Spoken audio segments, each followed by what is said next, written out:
और ये सब इसलिए हो रहा है कि 2024 से पहले भाजपा के मन में जो शंकाएं पैदा हुई हैं, जो डर पैदा हुआ है, उसको दूर करने की ये सारी कोशिश है।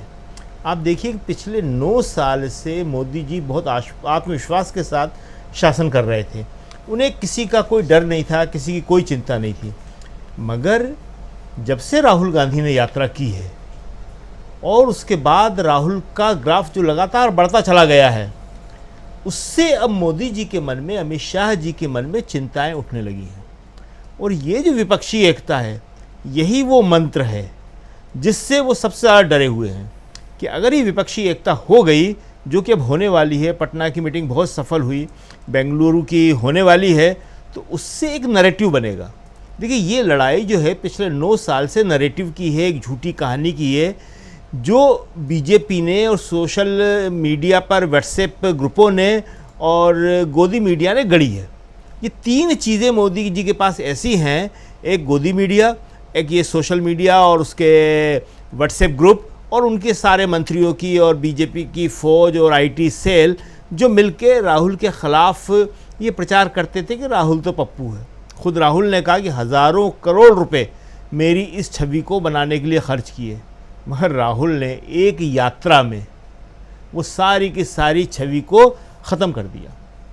और अब क्या छवि बनी है उनकी, वो राहुल खुद नहीं बना रहे, वो भी बीजेपी के लोगों ने बनाई है। केंद्रीय मंत्री जो सबसे बड़े नेता हैं, अमित शाह जी, गृह मंत्री जिन्हें चाणक्य कहा जाता है, वो कहने लगे, उनके मुंह से निकल गया कि अगर राहुल गांधी प्रधानमंत्री बन जाएंगे तो ये हो जाएगा, वो हो जाएगा, फिर से प्रधानमंत्री बन जाएंगे तो आप ये देखिए कि जो अभी तक फिर से अभी तक जिसको पप्पू कहते थे, जिसको कहते थे कि चुनाव नहीं जीत सकता, स्मृति ईरानी कहती थी कि ये लूज़र है, उसको अब प्रधानमंत्री के रूप में देख रहे हैं।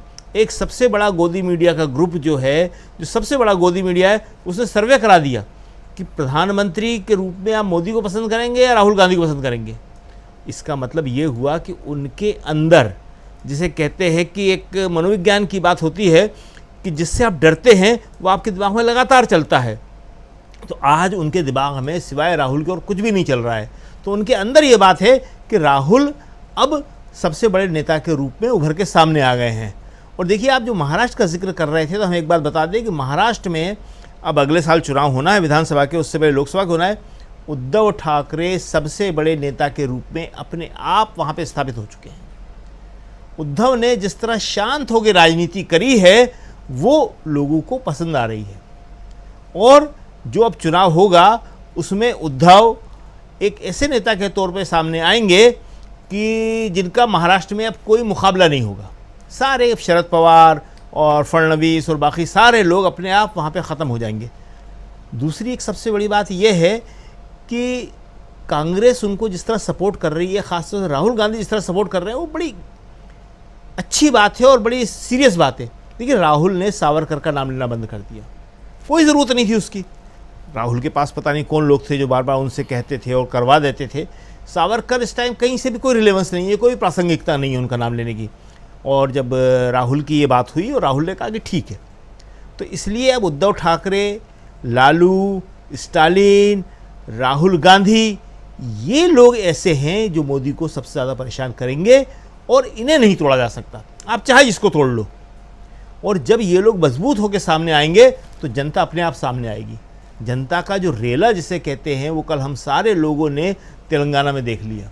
इससे बड़ी रैली बहुत सालों बाद कोई देखने को मिली है। और इसके अलावा एक बात और है जो उद्धव ठाकरे को करना चाहिए, जो शिवसेना को करना चाहिए, वो शायद करेंगे, कि उन्हें अपनी नई लीडरशिप को सामने लाना चाहिए। आदित्य ठाकरे पटना आए थे, सबने देखा, बड़े अच्छी तरह वो सबसे नेताओं से मिल रहे थे, सीखने की कोशिश कर रहे थे। उद्धव ठाकरे को अब शिवसेना में अपने नए नेतृत्व को आगे बढ़ाना चाहिए। क्यों? क्योंकि अब जो है वहाँ पे बीजेपी इस एपिसोड के बाद की तोड़ तोड़ के सरकार बना रही है। एकनाथ शिंदे, प्रफुल्ल पटेल, अजीत पवार, ये सब अब पतन की तरफ जा रहे हैं।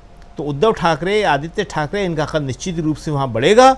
और महाराष्ट्र में अब जो चुनाव होने वाले हैं, तो इसमें अब कोई शक नहीं है कि बड़ी मेजोरिटी के साथ ये जो महागठबंधन है, ये फिर से वहाँ साथ आएगा।